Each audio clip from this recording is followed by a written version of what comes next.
Okay, so my intake. Well, my intake starts with this cold air. This is a really good system. I actually have a K&N filter, but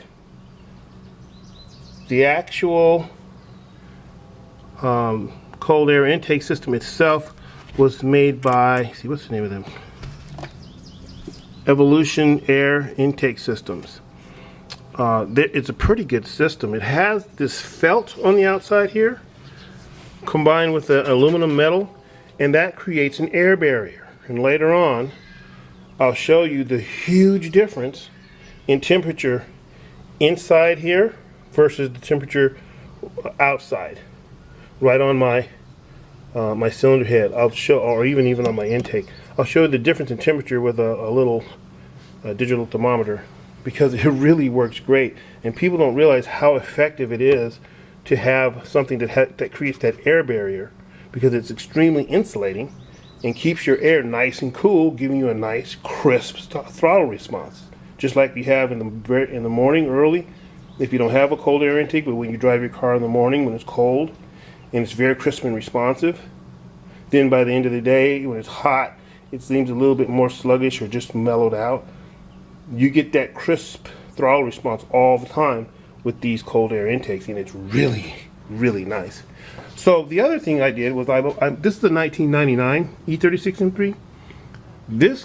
This intake manifold is from the OBD1 1997, and it's larger and allows a little bit more air to go in, which allows for more fuel to go in, just a little bit, and it's not so much that it throws the computer out of whack, so you don't even need to tweak it with any software.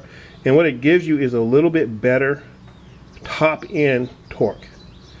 And I've heard people say that the low end torque goes down, but I think that because of my exhaust and my power pulleys, that I don't feel any reduction at all. All I feel is a smooth torque curve, and at the top between 5,000 and 6,000 RPM it accelerates even more. It's freaking crazy.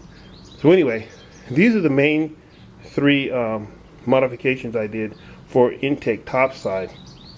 Now one thing I did do, and I'll show a still shot of it, is on this intake manifold I purchased a plenum, a little air plenum for the vacuum connections, and it's available on eBay.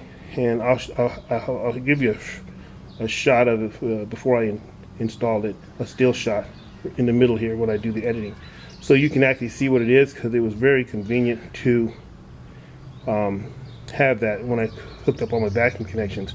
One piece of advice, I think they come with a little kit or something that you can reconnect your CCV hose, your crankcase ventilation hose. What I used was a 1-inch inside diameter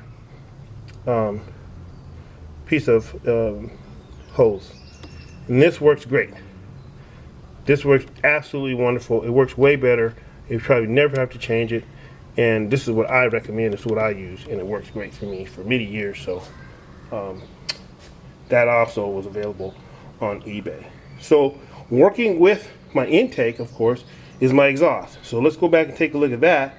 And of course, that too was by UUC. See you in the back.